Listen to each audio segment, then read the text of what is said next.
안녕하세요. 세무법인 텍스케어 김수철 대표 세무사입니다. 오늘은 아파트 증여에 대해서 간단히 실전 케이스를 설명해 드릴 텐데요. 정부에서 5월 9일 이후에는 다주택자에 대해서 양도세 혜택을 없애겠다. 이런 이제 발표를 벌써 6개월 이상 하다 보니까 주택을 2개 이상 갖고 계신 분들이 굉장히 큰 스트레스를 받고 있고, 또한 양도가 또 잘 안 됩니다. 왜냐하면 이 주택담보대출에 대한 제한이 많기 때문에. 그러면 어떻게 하게 되느냐, 자식한테 증여를 하겠다라는 분들이 굉장히 많고요. 또 지방선거 이후에 다주택자에 대한 그 재산세와 종합부동산세가 대폭적으로 오를 거라는 그런 많은 얘기들이 오가기 때문에 양도세 혜택도 없어지고, 또 보유세에 대한 부담감 때문에 많은 분들이 다른 절세 방법으로서 증여를 생각하고 있습니다. 우리가 다주택자가 아파트 증여할 때 가장 먼저 신경을 써야 하는 부분이 증여세보다도 바로 취득세입니다. 취득세는 일반적으로 한 4%라고 알려져 있는데요.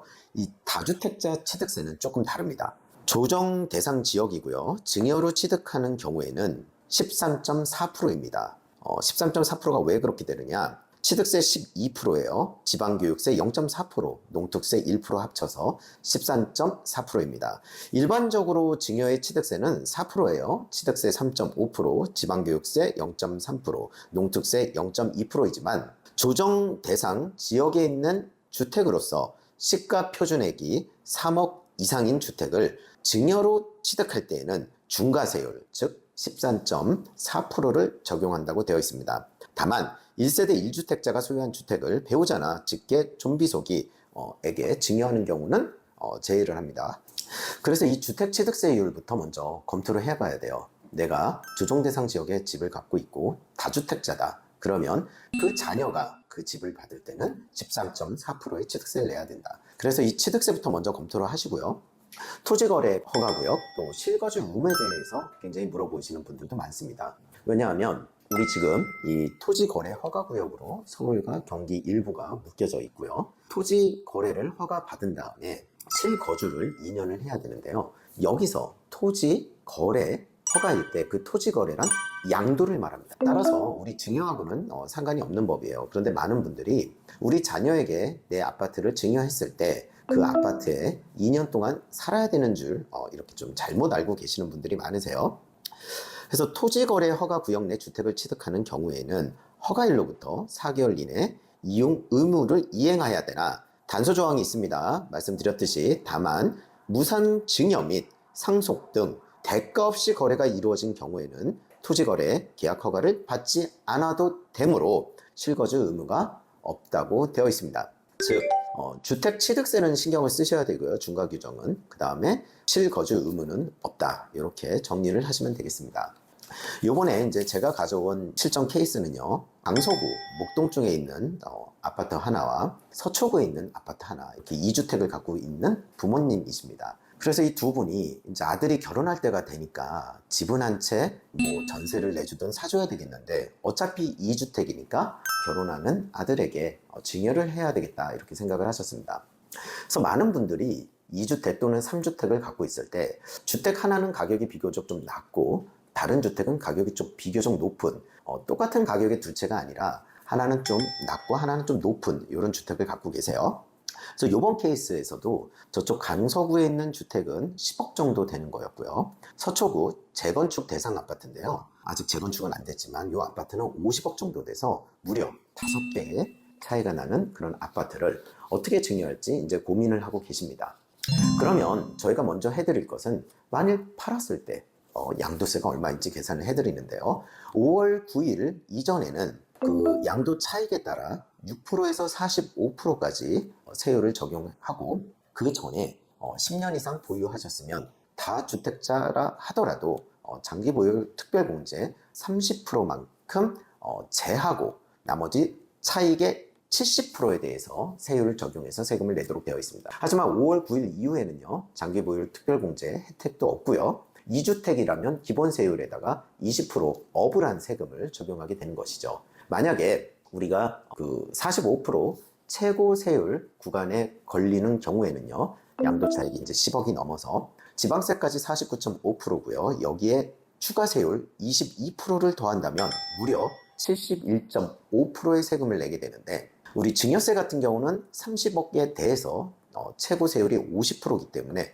오히려 증여세가 더 적게 나오는 그런 모습들도 있습니다. 그래서 만약에 다주택을 갖고 있는 부모님들이 자녀에게 주택을 증여하겠다 생각하시면 일단 양도세를 쭉 계산해 보고요. 그 다음에 어떤 주택을 얼마의 지분만큼 줄 수 있을지 증여세를 계산해 봅니다.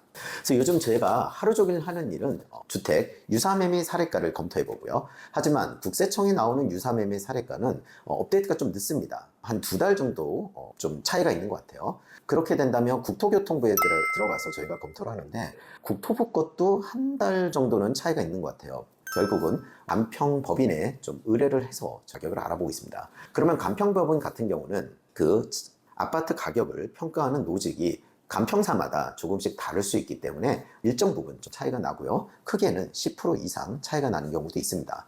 그래서 이번 케이스에는 먼저 그 강서구에 있던 아파트 간평 의뢰를 했고요. 두 번째로 서초구에 있는 아파트 간평 의뢰를 했습니다. 기본적인 간평 가격은 아까도 말씀드렸듯이 강서구 아파트는 10억, 서초구 아파트는 50억이었는데요. 결국은 최저 간평가액을 찾아서 저희가 강서구 같은 경우는 9억으로, 서초구 같은 경우에는 43억으로 해서 저희가 증여세 계산을 해보았습니다. 하지만 아무리 간평가를 43억까지 떨어뜨렸다 하더라도 자녀가 그 돈을 낼 능력이 없었기 때문에 과연 몇 프로까지 증여를 하면 괜찮을지 저희가 지속적으로 지금 검토를 하고 있어요. 일단은 가양동인데요. 강서구 가양동 같은 경우에는 9억을 증여를 해도 괜찮습니다. 일단 5천만 원 기본 공제를 하고요. 그 다음에 예전에 사전 증여했던 것이 있기 때문에 10년 안에 그것을 합산을 했더니 우리가 9억이었다면 9억에 5천을 뺀 금액이었다면 증여세율이 20% 구간에 걸렸겠지만 지금은 예전에 한 8억 정도 사전 증여를 한 것이 있기 때문에 40% 세율에 걸립니다. 그래서 세금이 한 5억 정도에 나오고요. 예전에 그 8억에 대해서 미리 냈던 증여세가 있습니다. 예전에 냈던 한 1억 7천 빼주면 증여세만 한 3억 정도 나오고요.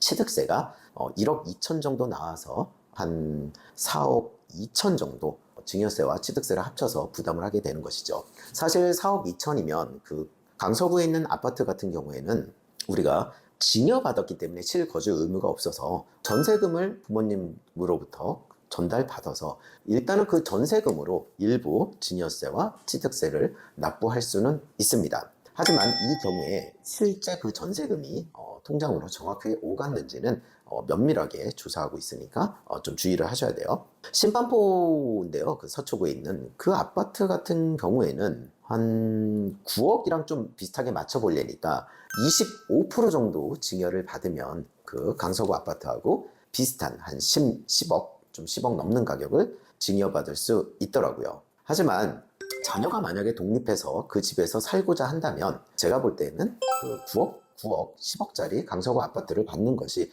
오히려 날 수도 있겠습니다. 왜냐하면 서초구 25%를 받아봤자 언제 재건축이 될지도 모르고, 또한 그 다주택자가 되면서 또 청약 기회도 놓칠 수 있기 때문에 제가 볼 때는 가양 아파트를 독립적으로 받는 것도 괜찮은 선택일 수도 있겠다, 이런 생각을 해봅니다.